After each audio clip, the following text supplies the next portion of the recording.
Hello, everybody. I'm Grant Flood along with Lennon. No Drew tonight for episode 3 of a Campus Gridiron.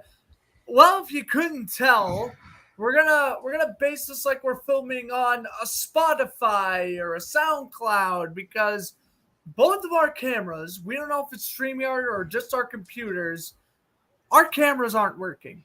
We don't know what the heck's going on. It's a Thursday. We're already 2 days late. So we figured we're just going to film a really quick episode tonight. So hope you guys enjoy it.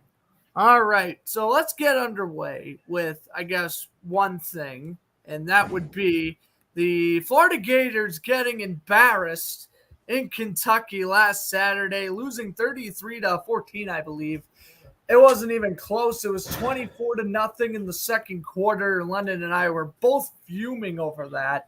Well, I know, Lennon, you watched the majority of the game, at least the most you could before you had to switch the channel. So give us your thoughts on the Gators' performance last week.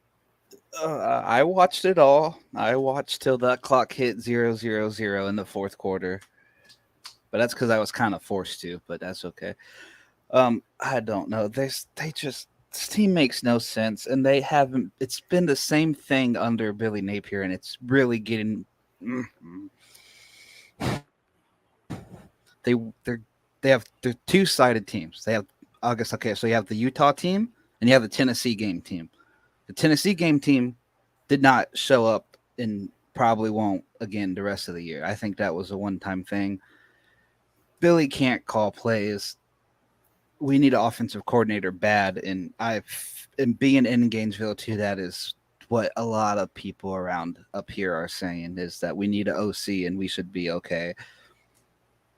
But that was Gators the worst. Came into that game ranked 22nd. Now they are, with their second loss, they're probably barely ranked inside the top 40. I mean, the two losses they've had against Utah and Kentucky, embarrassing losses. And again, I think it does come down to, do the Gators get an offensive coordinator? Because even in their wins outside the Tennessee game, it looks like their first half offense really struggles.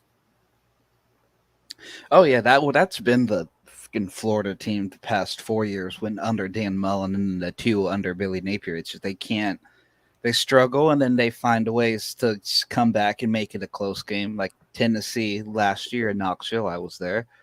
They struggled, and they were down 17 with 4 minutes left in the fourth quarter. Came back, lost by 5. So they put up fights, but I saw no fight out of Florida in that Kentucky game at all, none. Yeah, I mean, really, they rolled over. Yeah, they rolled over and played dead, and you can't do that in the SEC. It won't get you far. But we're back home this week. Vandy in town, homecoming. I'm not even gonna make a prediction on that game because outcome won't surprise me no matter what happens. It's such a winnable game for the Gators on paper, but again, as we mentioned, the way they've just been struggling in the first half of games. I know Vanderbilt, especially offensively, does not really muster a lot of talent, but on the defensive side of the ball, if they can keep things close, it could be a one-possession game coming into the fourth quarter. Oh, yes, it can be. And Vandy's not the same Vandy as old. Now, I think they're 2-3. I think I'm not really sure what they're not above. They're not at 500. They're close. Vandy's getting better. It's in the swamp though. Fans are pissed. They know it. I don't know if I'm just. Man, I don't know. I've lost all faith in this team. So that's you know what? Well, I don't know. Yeah, no, I'm done. You gotta think they'll figure it out, though. Oh, I hope so. Where are we at with Graham Mertz right now? Where do you think he is at a confidence level standpoint? Oh my God. He's not the.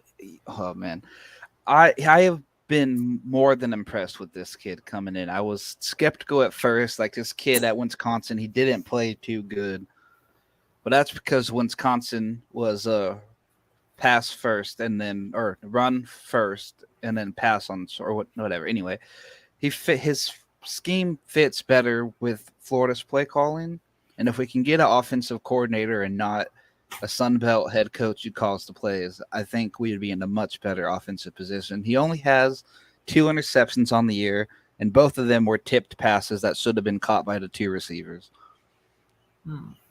He's had a 70% completion percentage through 5 games now. Yep. So, I mean, he's not the problem. The O-line has been really shaky, and our starting center is questionable questionable for the Vandy game. And so is Trevor Etienne, which really hurts the offense. Now, we have Montrell Johnson Jr. He's good, but we need that 1-2 punch to be great. And if Johnson or Etienne doesn't play, it be even more nervous for Florida Saturday. I'm sure.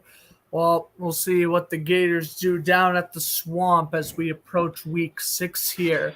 The other game we want to recap from week 5 is, I think, was by far the game of the year. Probably the best college game we've seen since LSU Alabama back in 2019, if you want my God honest opinion. Ole Miss defeating LSU 55-49 at home. And I'm pretty sure we called that last week, Lennon. I'm pretty sure we called that Ole Miss. They were pissed off losing to Alabama. They were going to come out guns a-blazing, and that is exactly what they did. Jackson Dart really bumping up his Heisman Trophy watch. 26 completions for 389 yards, 4 touchdowns, no turnovers, a rushing touchdown, and a QB rating of 144. Oh, yeah. Now, I'm not going to lie. I did pick LSU to win that football game. Okay. So, but again with Ole Miss, so I picked them against Alabama, and they completely forgot how to play football. So fast forward a week, I picked them to lose to LSU, and they decided they want to play football again. That game was insane. I got to watch bits and pieces of that in all of the third and fourth quarter. Great game. Ole Miss is one of those teams, although SEC West is very competitive right now. You have A&M, Auburn almost got Georgia. We'll talk about that later. Bama's coming back. LSU still in it. So the West is very competitive. I don't see a clear favorite there yet. I mean, you knew right out of the gate when Jaden Daniels got popped in that first quarter, which led to the forced fumble, leading to an Ole Miss touchdown. I mean, you knew right out of the gate Ole Miss was playing with such a high tempo at home, and that's exactly what they did. And Daniels also threw 4 touchdowns. It was just a matter of who got the ball last, and alas, it was LSU with the game-winning touchdown. 39 seconds left. Dart to Harris for the 13-yard score and the successful 2-point conversion. Yeah, that game was great. And that game-winning touchdown came after Ole Miss fans were throwing beer cans at the referees. That's right. They were fined $70,000 by the NCAA, I think the university was, for throwing something like that. Yeah, that came out today. 2021, I think, when Tennessee was throwing trash on the field or something. Yeah, they hit Kiffin. I remember with the school got fined heavy for that as well, so it makes sense why Ole Miss was fined. Yeah, that Tennessee game, they hit Kiffin with a mustard bottle, hence is why all the mustard memes in Tennessee happened. They owned up to it, too. When I was in Knoxville last year for college game day, walking around campus, somebody left a trail of mustard packets along one of the brick walls going to the game day set. That was pretty funny. Oh, my God. That's hysterical. Well, I guess shifting gears now. Into week 6 we go. Of course, as always, we will give our 3 main things, and we have Drew's predictions with us as well. Of course, we'll go upset, lock, and game of the week coming up. I guess while we're at it, we could quickly read through Drew's. You want to start with lock, game, or upset? Let's begin with lock of the week. All And right. he Drew, has Michigan over Minnesota, and I agree okay, with that 100%. That absolutely. Michigan's gonna absolutely destroy Minnesota. I mean, they took care of business. I want to say they won 44-0 against the Cornhuskers last Saturday. Yeah, I don't know how well JJ McCarthy's going to do in the NFL level, but in the college level, he's really doing his part. he is. No, he is. But we see this every year. I'm not going to go into it, but we see this every year. It happens It's Ohio State, or Ohio State's actually been more consistent than anybody out of the Big Ten. But yeah, he gets teams like Notre Dame, Michigan, whoever. They get undefeated all year, and then they get beat by an SEC team in the playoffs. So, I mean, I last know. year's game against TCU was utterly embarrassing in terms of the Yes, it was. turnover margin. Oh, very bad. But that's my point. They don't play any, or then TCU got destroyed by Georgia. So I feel like Georgia would have destroyed Michigan either way. Yep. But yeah, it's just we'll see. I hope I don't hate Michigan. I root for them against the Buckeyes, but that's about the only time I root for them. But I want to see somebody other than Georgia competing for national championships, and I hope they can make it past the semifinals.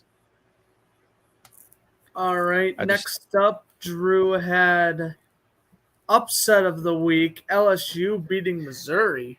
Ooh, that's interesting.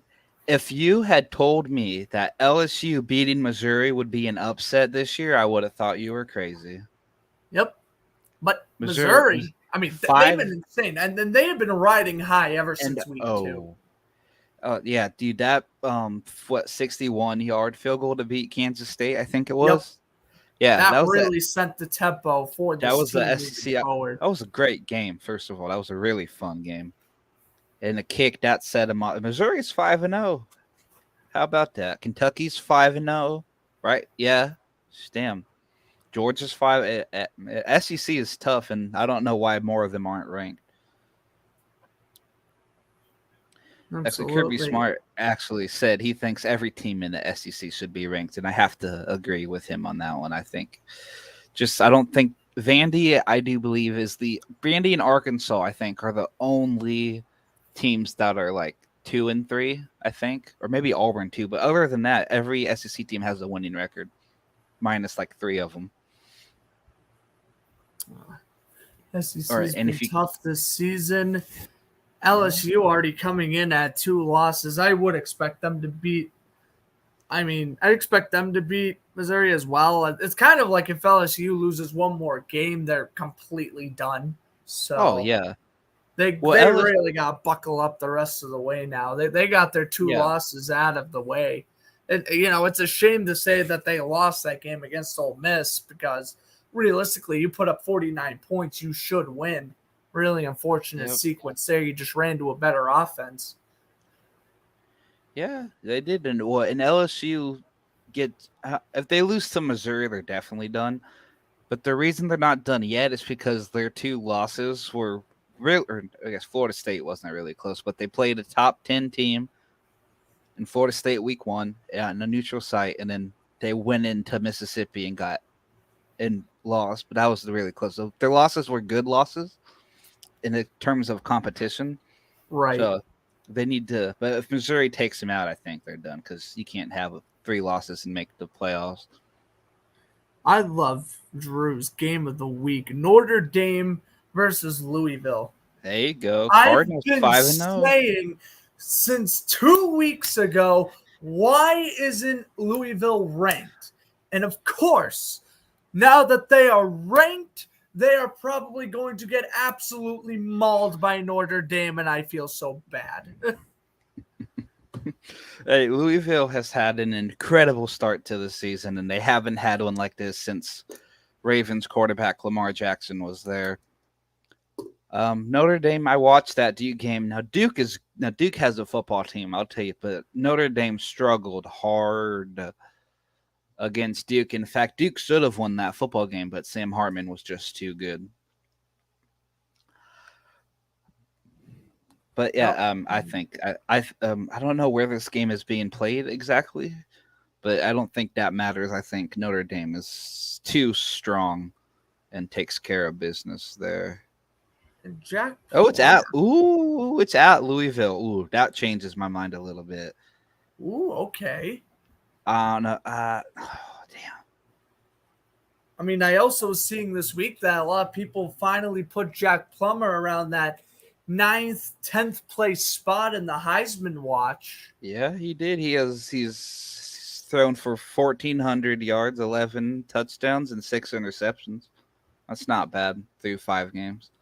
The interceptions are a little too high, though, as Sam Hartman has 1,458 and 14 touchdowns to 0 interceptions, but you know. But Louisville's also played slightly better competition, I felt. So, see, Louisville beat Georgia Tech, Murray State, Indiana, Boston College, Grant, and North Carolina State. Notre Dame played Navy, Tennessee State, NC State, Central Michigan, Ohio State. That's their one good loss, I guess, and then they struggled against Duke, but Duke is still a good team. So we'll see. That should be a very fun game. I think it'll be closer than people think. What's the over/under? 6.5. Notre Dame's favored by 6.5. I think Louisville covers, but I think the Irish win. I think Louisville covers too. I think I'm going to pick Notre Dame by 3, 27-24.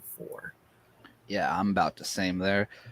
But before we move on, I would like to issue an apology to a certain team out west, and that is the Colorado Buffaloes.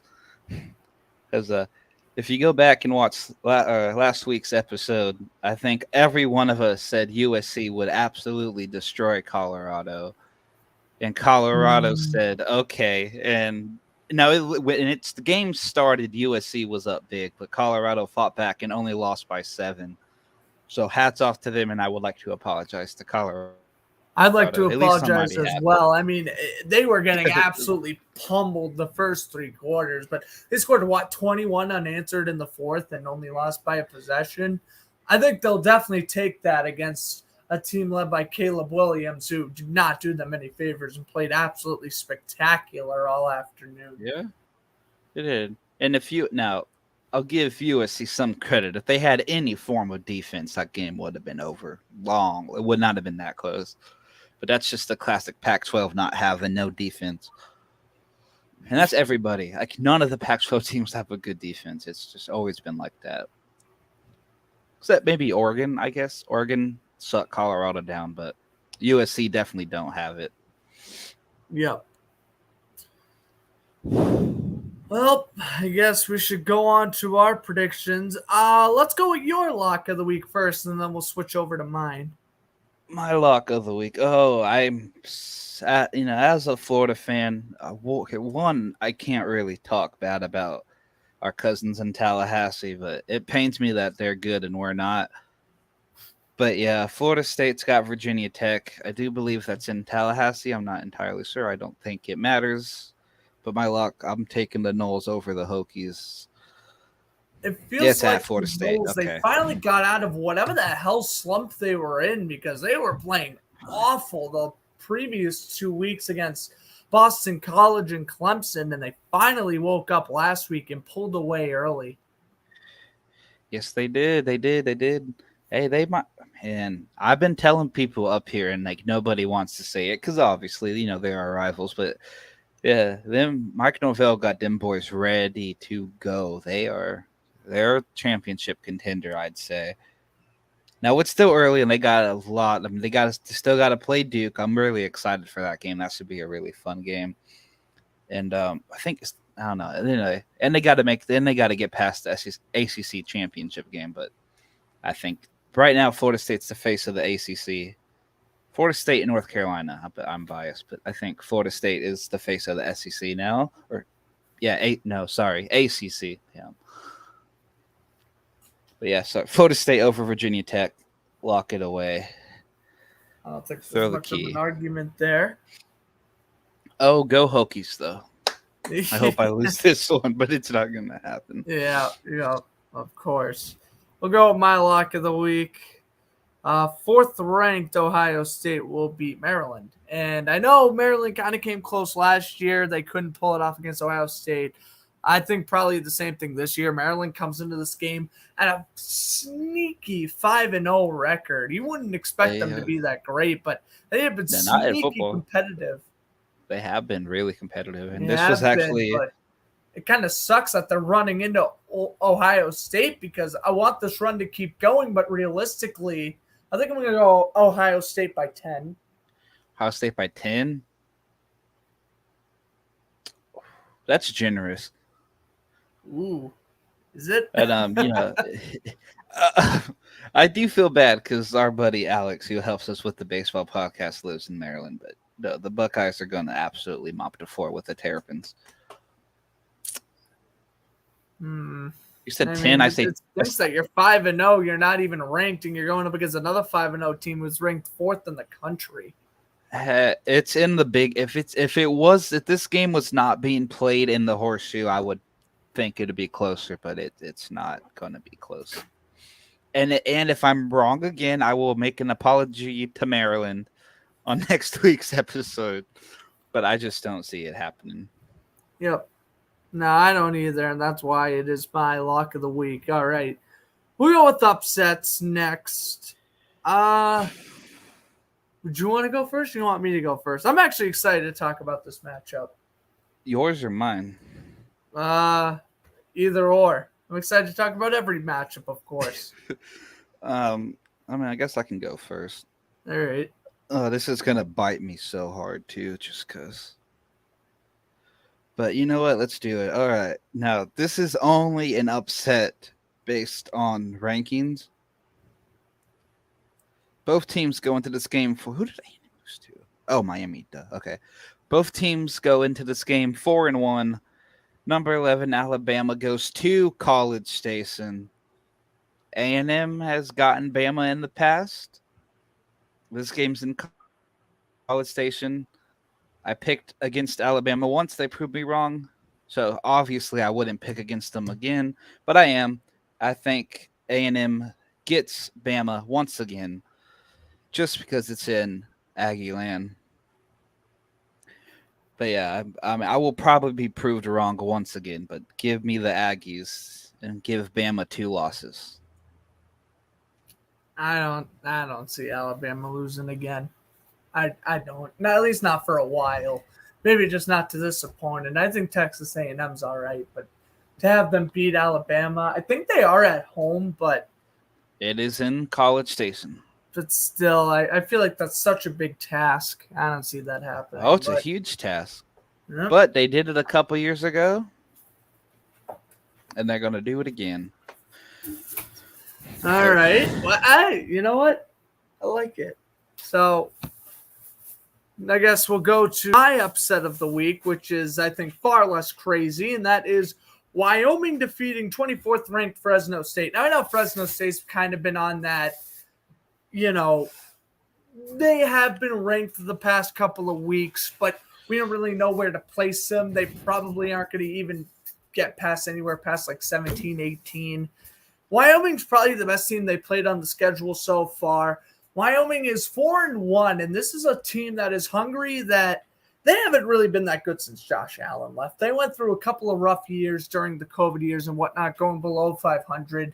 They're back now at 4-1, and I think at home they're going to get the motivation to upset Fresno State by 3. Give me 24-21 with Wyoming coming out on top. I don't know if you think that's crazy or not, but I think a 4-1 team beating a 5-0 team is pretty reasonable. I'm gonna oh my god. Okay. Either I do not pay attention to the rankings at all when they come out, or 2, I do not watch anybody in the Mountain West other than Boise State. Because 1, I had no idea Wyoming was 4-1, and 2, I had no idea Fresno State was ranked. I knew they beat Purdue in week 1, but I had no idea they were ranked, and I did not know Wyoming was 4-1. The upset, according to Google, the upset favors me. Wyoming right now has a 68.2% chance of winning. Wow. ESPN says otherwise. It's 60.5 to 39.5 Fresno State. But Fresno's a 6.5, or sorry, 6-point favorite. Over under 44. Oh, it's out. I don't know. I could see that happening. I mean, Fresno State, they beat Purdue in Purdue, but that's not saying much. Purdue's never really been a good football school. They struggled against Eastern Washington. They won in 2 overtimes. Then they shut out Arizona State, and they beat Kent State, and they beat Nevada. I don't know. Yeah. I mean, Boise's 2-3. Other than that, that would be the toughest team Fresno State plays. But I do, looking at their upcoming schedule. Oh, UNLV's 4-1. That might be fun in a couple weeks. But yeah, no. I don't know. Wyoming, like you said, hasn't been anything since Josh Allen was there. I had no idea they were ranked clearly, but maybe I just don't watch the Mountain West enough or give enough to care about them. But I'll take Fresno State in that one. I think. I mean, it is The tough for Bulldogs will us to know. watch these games when the kickoffs are at like 10:30 at night. So, Yeah, I mean, to be fair, they are tough games to watch. But I've noticed Wyoming, I think they won one overtime game back in like week 1 or week 2, and they've just kind of built off of that. And I think they're riding in on a 3-game winning streak. So, we'll see. I think if any team's going to knock out Fresno State right now, it could be them at home. But I guess only time will tell. And, of course, to wrap up this episode, as always, we will have our game of the week. There's a couple of interesting choices. Personally, I didn't think this was that great of a week in terms of games, but we'll let Lennon go with his first. Oh, this is going to pain me down to my core because one of these teams are going to win, and it's just going to piss me off even more. All right, let's talk about it. Jesus. Okay, so all right, let's go. Athens, Georgia. You got undefeated Georgia and undefeated Kentucky. Kentucky obviously won last week. I'm not going to get in too much into that. They come in ranked number 20, as they should be. They're 5-0. Good for them. Georgia's 5-0. Struggle, wins all over the place in Athens. And I know I always say it, win ugly over lose pretty, but Georgia struggled against South Carolina in the first half at home. Georgia got their stuff together, came back and won 24-14. Auburn absolutely had that game won, and Brock Bowers decided to be Brock Bowers. I want to say it. This Georgia team is not the same Georgia team they have been the last 2 years. They're agree. Not. They're Georgia is Brock Bowers, and they don't have anybody else. If he gets hurt, Georgia's not good. I'm sorry. I don't believe in Carson Beck. Now he's still young. I think he's freshman, sophomore. I think he waited patiently. You know, Georgia had Stetson Bennett and JT Daniels. They're both gone. It's his time to shine. I haven't really been that impressed with him. But, I mean, when you have Brock Bowers on the field, who's going to be a first-round draft pick next year, you know, I could probably throw to him too. Kentucky, though, their run game was absolutely incredible last week. And Ray Davis had 280 yards by himself. And that's just insane. Almost 300.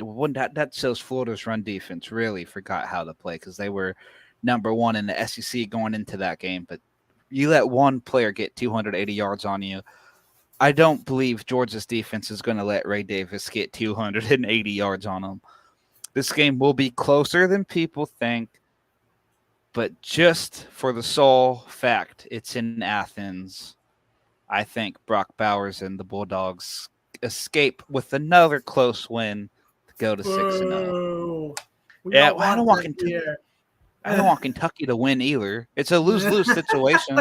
It's a lose-lose. Like one of them's going to lose. Us Gators fans, this sucks. one of them's going to lose, right? That's good, but one of them's going to win, and I think Georgia's going to win. Close. Another struggle. I'll go with Georgia as well. All right, and then at 12 o'clock in the afternoon, 12th ranked Oklahoma goes to 3rd ranked Texas. Undefeated Game of the week. I think it's going to be a lot River. closer. People are thinking Texas is going to blow out Oklahoma. I don't really think so. I'll go Texas wins by 6. Texas wins by 6. Ooh, okay. You got an undefeated Red River matchup, man. As if we need any more drama in the Texas versus Oklahoma rivalry. College game day, I do believe, is going to be in town, and their celebrity guest picker is the Oklahoma legend himself and Tampa Bay quarterback Baker Mayfield. So that's just Yeah. that's going to be really fun to watch. See, I hate Oklahoma straight down to my core for no apparent reason. I really don't know why. I just never liked them. I don't know. Maybe because we beat them I don't know. Anyway, Texas is back, and I think, and now they say it every year, but they're back. Like Quinn Ewers is amazing. I really don't know anybody else on the team, but Texas has been rolling on all cylinders. They went into Tuscaloosa. They got it done. This game's being played in Dallas, I do believe. Yeah, it's a neutral site for sure. I just can't remember where it is. I think it's Dallas. Okay. Oklahoma's undefeated. Texas is undefeated. Give me the Longhorns in this one. Close game. Texas wins by 14. Texas wins by 14. Okay. 2 scores. Not too bad there. Okay, well, that will wrap it up, ladies and gentlemen, for episode 3 of Campus Gridiron. Again, sorry our cameras weren't working, and sorry we had to cut the episode by a half an hour, and we filmed it 48 hours late. We're busy people. Yeah, and that's why there's only 2 of us on here today. And Drew couldn't make it, but I know he's going to want to make fun of Florida anyway, and I don't think we wanted to hear that. I was able to catch the end of the South Florida game. I know they won as well, so we don't want to hear them gloat. Boston College still sucks, so. There is one thing. There's one thing that Drew would have loved to hear. Well, I'm sure he knows about it by now, but the University of Central Florida was up 35-0 against Baylor, and Baylor won in Orlando. Okay, what a disgrace to Blake Bortles' legacy. Why would they do that to my favorite football player? I have no idea. It was 35-0, and the final score of that game was Baylor 36, Central Florida 35. It was a choke job, and you know what's terrible? Major. The fourth down play that was converted with like 50 seconds left, that play's erased from history. No one's going to remember that play because Central Florida lost. I saw, was it CFB on Fox Instagram page, I do believe, posted that clip, and I went through the comments section and said, y'all posting this after they lost. Oh, damn, that's crazy. Yep. Oh, all right. I guess it's Thursday night football time. It is Bears Commanders on Amazon Prime. We're ready to watch. Hope you guys enjoyed episode 3 of Campus Gridiron. You know, I like the title this week. Ole Miss versus LSU was the game of the year. We'll see if that'll get passed, but at least this week, I don't think the matchups are as close. But we'll see you guys sometime next week for episode 4. Again, hopefully we'll have Drew back. Hopefully we'll have our cameras working. Yeah. But until next time, we'll catch you later. And of course, you're subscribed here to Fletcher Sports Zone. Wake up and drink your coffee with us. 9:30 a.m. on Sunday. Jaguars Bills live commentary. Live from my friend's basement. That's going to be a lot of fun. Anyway, I hope you guys enjoyed the video. If you did, hit that like button. And I'll see you guys in the next video.